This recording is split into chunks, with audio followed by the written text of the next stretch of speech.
Okay, so a few weeks ago, my wife and I took a cruise on one of the biggest cruise ships in the world, Royal Caribbean's Utopia of the Seas. Let's talk about it.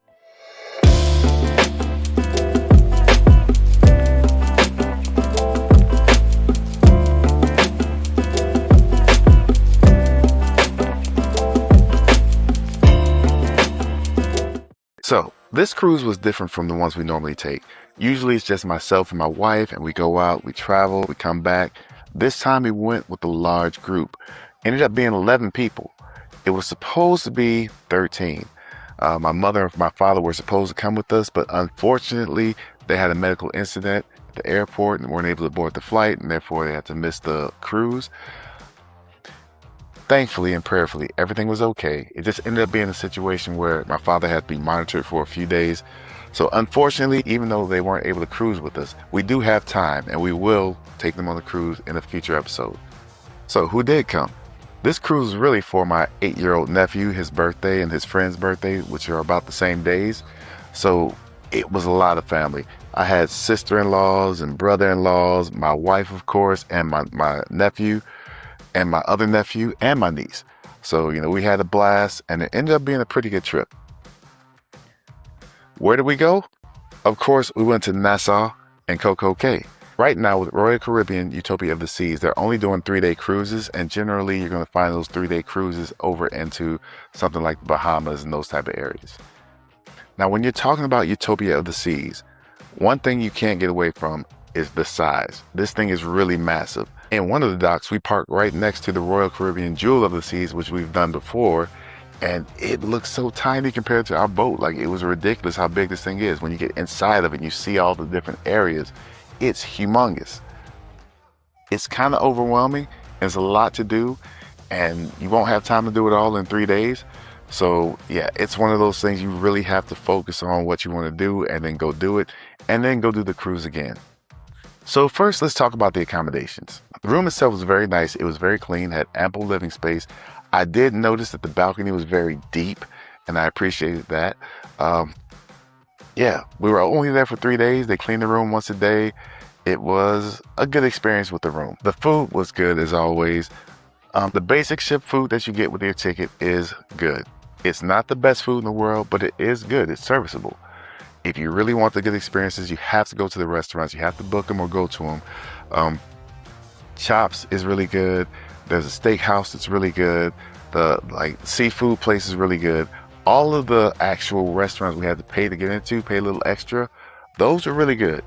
Top of the line, no complaints. The shows.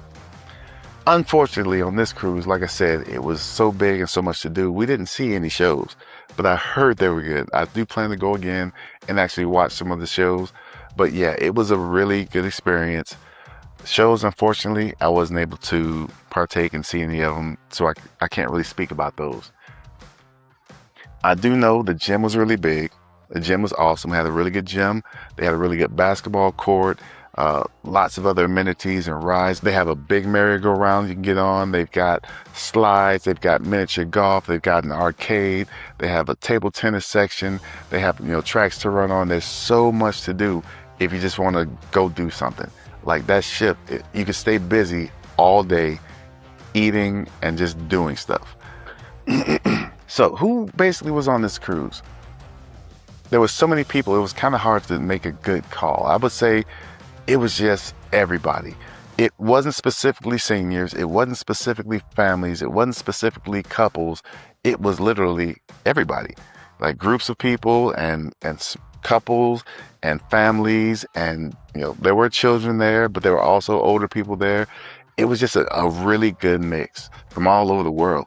The overall feel of the ship, in my opinion, was just a lot. It is a little bit overwhelming once you get on board and you see how big it is. It's a little bit overwhelming when you see how far it is to walk from one end of the ship to the other end of the ship. It's a little overwhelming when you start trying to book and fill up your day, and you're realizing that even though you fill up your day, you're still not getting to do everything you wanted to do. So it's a really big ship. Just keep that in mind. Keep in mind that you're going to want to go probably more than once if it's only 3-day cruises, so that you can actually do more of the things that you want to do. Now, if I have to rate the Utopia of the Seas, I would have to give it a 7-8. And 7-8 is because I just haven't had a chance to see everything there. We only did one cruise with the Utopia of the Seas. We're going to have to do another one so we can give it a real full adaptation. Plus, because we had so many people traveling, there was a lot of coordination involved. There was a lot of waiting around for people. So didn't have a chance to go see everything. We did go to the islands on both times. We did go to Nassau. It was a nice beach out there. We did go to Coco Cay. We were at the beach at Coco Cay. Some people that we talked to said that they weren't getting off the boat because there was so much stuff they wanted to do.